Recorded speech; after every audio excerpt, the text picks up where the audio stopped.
Christians, it's less than 2 months till Christmas. Jesus of Nazareth, Jesus of Palestine, was born in Bethlehem. There is an occupation terrorizing the people in Bethlehem in the West Bank. Just today, the occupation shot a kid dead. Why? No reason. The occupation keeps taking hostages, Palestinian hostages, and putting them in prisons notorious for rape, torture, starvation, men, women, children, all. About 10,000 hostages.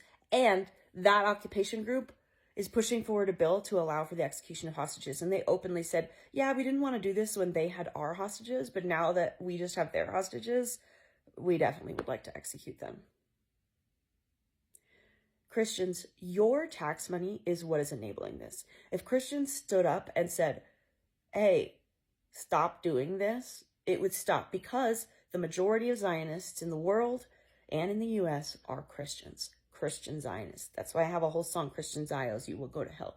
Because y'all are doing this because it's profitable. And I need to ask you, Christians, do you think God likes that?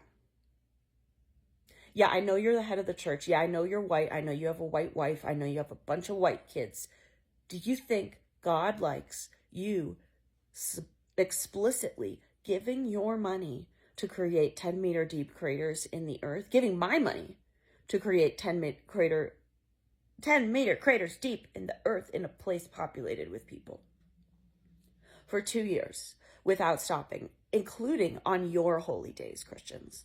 Because from your actions, it looks to me, the majority of Christians are either actively supporting Zionism or silent about Zionism, which has effectively the same effect, because the status quo is that our taxes continue to murder children. So if you're silent, that means you are supporting the status quo. And the status quo is 24 going on 25 months of active live stream genocide. So here's what I have to say to you is, if you are showing me what God you believe in. You believe in a God that loves child sacrifice.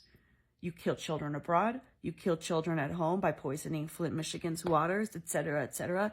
And you go to church and you think you're fine. So that's why don't be surprised if I have to leave your faith. Because if the majority of your faith is doing fucking child sacrifice, Christians, I can't be a part of it. If you get to where we celebrate the birth of, if you get to where you're celebrating the birth of Jesus Christ and you haven't said free Palestine, you haven't said stop the genocide, you haven't boycotted a single thing on the BDS list, like you haven't called your reps once to say, please stop sending my money to kill children, like I don't know what to say to you. And I definitely don't want to pardon your religion. If that's still the majority of Christians by this Christmas, like, what are you guys doing?